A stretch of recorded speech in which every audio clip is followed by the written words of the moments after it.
नमस्कार, मैं हूं संजय शर्मा। आप देख रहे हैं 4PM न्यूज नेटवर्क। 3 दिसंबर 2018 का दिन था, बहुत मनहूस दिन था। बुलंदशहर में खबर आई कि किसी ने गौ हत्या कर दी है और भीड़ हिंसक हो गई। इंस्पेक्टर सुबोध कुमार सिंह थे, बहुत बहादुर इंस्पेक्टर थे। मौके पे गए, भीड़ को समझाने की कोशिश करी, लेकिन कुछ हिंदूवादी नेता उग्र हो गए और इंस्पेक्टर को घेर के पीटना शुरू कर दिया। लड़ाई बढ़ी और इंस्पेक्टर लहूलुहान हो गए। फिर किसी ने उनके सिर पर गोली मार दी। पोस्टमार्टम की रिपोर्ट आई कि इंस्पेक्टर के सिर पर गोली लगी है। दिन दहाड़े घटना हुई थी ये कि भीड़ ने दौड़ा दौड़ा के इंस्पेक्टर को पीट दिया, उनको गोली मार दी। ये भीड़ का इतिहास है। जब आप भीड़ को तेजाब में बदलते हैं, जब भीड़ के दिमाग में आप हिंसा घुसाते हैं, जब भीड़ के दिमाग में आप हिंदू मुसलमान घुसाते हैं, तो वो ये नहीं देखती कि मारने वाला और पीटने वाला कौन किस जाति का है। भीड़ केवल अखलाक को ही नहीं मारती, भीड़ सुबोध सिंह को भी मारती है।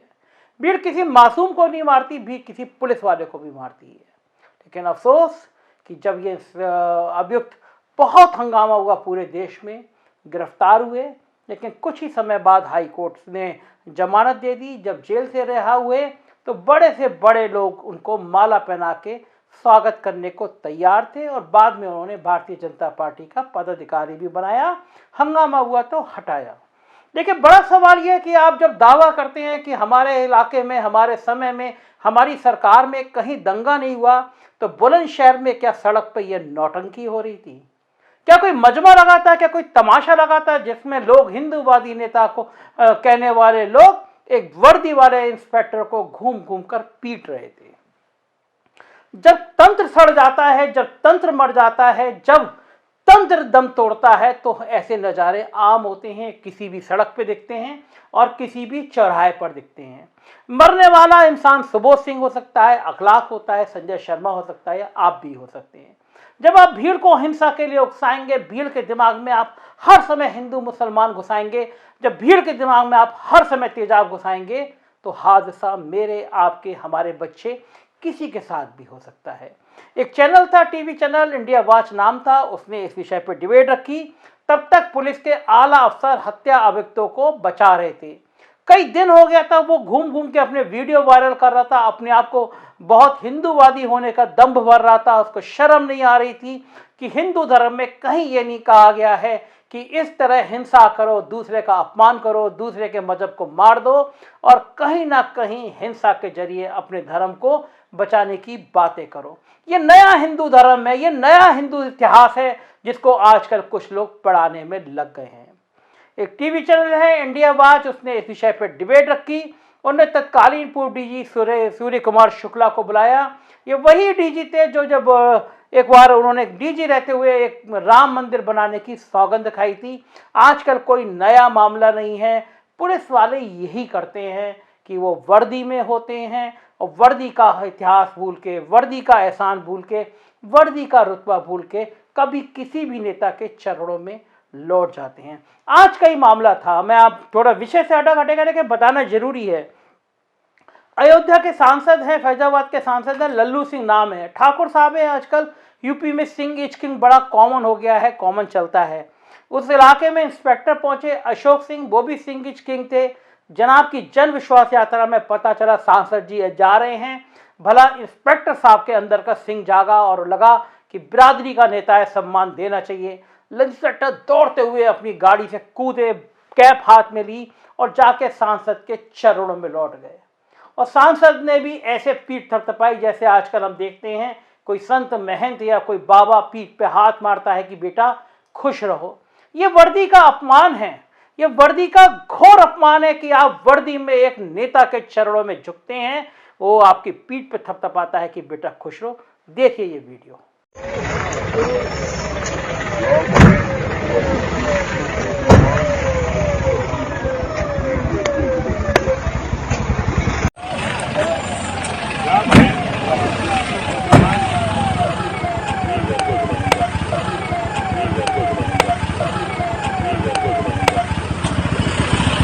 मैंने संदर्भों से अलग जाके आज की घटना आपको इसलिए बताई कि जिस दिन कोई इंस्पेक्टर किसी नेता के चरणों में इस तरह झुकता है, जिस तरह कोई वर्दी में पहन के इस तरह नेता के चरणों में लौटता है, तो यकीन मानिए एक डंडा, एक पत्थर, एक लाठी, एक गोली उस वर्दी का इंतजार कर रही होती है। नेता समझ जाता है कि वर्दी उसके चरणों में है, तो वो कभी भी वर्दी की इज्जत, वर्दी की अस्मिता, वर्दी का मान रौंद सकता है। बुलंदशहर में भी यही हुआ था जब इंस्पेक्टर सुबोध की हत्या कर दी गई। तो मैं बात कर रहा था, टीवी चैनल पर डिबेट रखी गई, डीजी सूर्य कुमार शुक्ला को बुलाया गया, मेरे पड़ोस में थे, तो मुझे लगा कि अच्छी बात है, या कहेंगे मेरे साथ इसमें सुर मिलाएंगे कि जो हत्यारे हैं जिन्होंने इंस्पेक्टर को मारा उनको तत्काल गिरफ्तार किया जाना चाहिए। मगर जब मैं बोलने लगा तो डीजी साहब को लगा कि भविष्य रिटायरमेंट के बाद बीजेपी में सुरक्षित रहेगा, लिहाजा वो मुझसे बहस करने लगे कि भैया इसमें एसपी की क्या गलती है। मेरी उनकी बहुत तीखी नोकझोंक हुई। मैंने कहा शर्म आनी चाहिए, आप डीजीओ की ऐसी बात कर रहे हैं, तत्काल गिरफ्तार होना चाहिए, एसएसपी को बर्खास्त होना चाहिए कि किस तरह से हत्या के अब घूम के वीडियो वायरल कर रहा है और पुलिस कुछ नहीं कर रही। देखिए कुछ सेकंड की क्लिप है जब मेरी उनकी तकरार हुई। देखिए ये चीजें चिल्लाने के बाद नहीं सस्पेंड के बिना किए बात नहीं होनी चाहिए। 72 घंटे हो गए हैं, आपने उसको वीडियो कर रहा है, वो बयान दे रहा है। इतना आक्रोशित हो रहे हैं। अरे आक्रोशित देखिए ये चीजें चिल्लाने के बाद सस्पेंड के बिना किए बात नहीं होनी चाहिए। 72 घंटे हो गए हैं, आपने उसको वीडियो कर रहा है, वो बयान दे रहा है। इतना आक्रोशित हो रहे हैं। अरे आक्रोशित देखिए ये चीजें चिल्लाने के बाद सस्पेंड के बिना किए बात नहीं होनी चाहिए। 72 घंटे हो गए हैं, आपने उसको वीडियो कर रहा है, वो बयान दे रहा है। इतना आक्रोशित हो रहे हैं। अरे आक्रोशित तो ये वीडियो चैट मैं आपको इसलिए दिखाया, टीवी की क्लिप दिखाई कि मैं इस मानसिकता को नहीं समझ पा रहा था कि डीजी के लेवल का अफसर भी इस हद तक कैसे गिर सकता है कि वो अपनी वर्दी का मान नहीं रख रहा, सम्मान नहीं रख रहा, पुलिस वालों के साथ नहीं खड़ा हो रहा, बल्कि हत्या वाले आरोपी की पैरवी कर रहा है। आज का वीडियो मैं इसलिए बोल रहा हूँ कि मैं सुप्रीम कोर्ट का एक बार फिर दिल से शुक्रिया अदा करना चाहता हूँ। सुप्रीम कोर्ट ने भी पिछले दिनों जिस तरह के फैसले दिए हैं उसने देश में उम्मीद की एक नई किरण दिखाई है।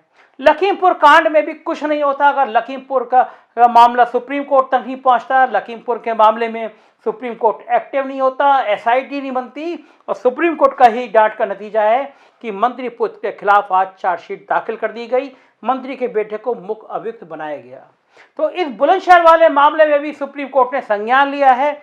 बुलंदशहर की कोर्ट से पूछा है कि अभी आपको केस में कितना समय लगेगा, आरोप पत्र तय करने में कितना समय लगेगा, हमको बताइए। और हाई कोर्ट ने जो जमानत दी थी मुख्य अभियुक्त योगेश राज सिंह की, वो जमानत खारिज कर दी है। 7 दिन के अंदर सरेंडर करना होगा योगेश को। मतलब जो इंस्पेक्टर सुबोध सिंह की हत्या का मुख्य आरोपी था, सरकार ने उसको बचाने की जो पुरजोर कोशिशें करी, जिसको महिमा मंडित किया, सुप्रीम कोर्ट ने कहा 7 दिन के अंदर हाजिर हो, जेल जाओ।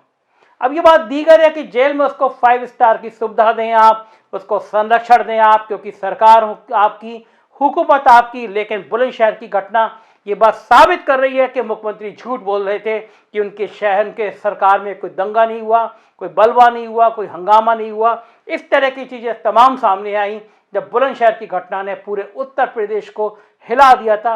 बड़ा अच्छे इंस्पेक्टर थे, उनकी पत्नी, उनके बच्चों के साथ की फोटो ने सबका दिल दहला दिया था।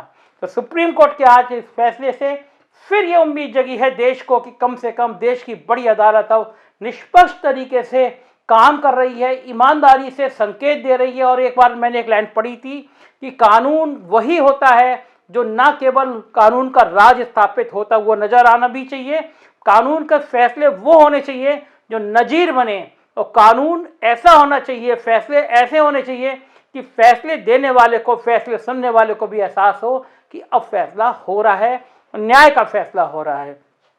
कम से कम अब सुप्रीम कोर्ट ये बात साबित कर रहा है कि सुप्रीम कोर्ट के मौजूदा चीफ जस्टिस को राज्यसभा जाने की कोई जल्दी नहीं है। उनके फैसले बता रहे हैं कि वो न्याय के सबसे बड़े मंदिर के बिल्कुल ईमानदार पुजारी की तरह काम कर रहे हैं। ईश्वर हाई कोर्ट के और सुप्रीम कोर्ट के तमाम जजों को इतनी हिम्मत दे कि वो इसी तरह के जज बने। कम से कम जब नेता सरकार बेलगाम हो तो न्यायालय से तो उनकी उम्मीदें बनी रहें और न्यायालय से ईमानदारी से फैसले होते रहें। देखते रहिए 4PM न्यूज़ नेटवर्क। यही वो चैनल है जो सच बताएगा आपको, आपके साथ खड़ा रहेगा। हमारे हौसले को प्यार करिए, सराहिए और हमें मदद कीजिए। एक नंबर है, आपको लगता है हम बेवकूफ़ों के बात कहते हैं तो इस नंबर पर मैसेज कीजिए, हमारी टीम आपसे संपर्क करेगी। Thank you.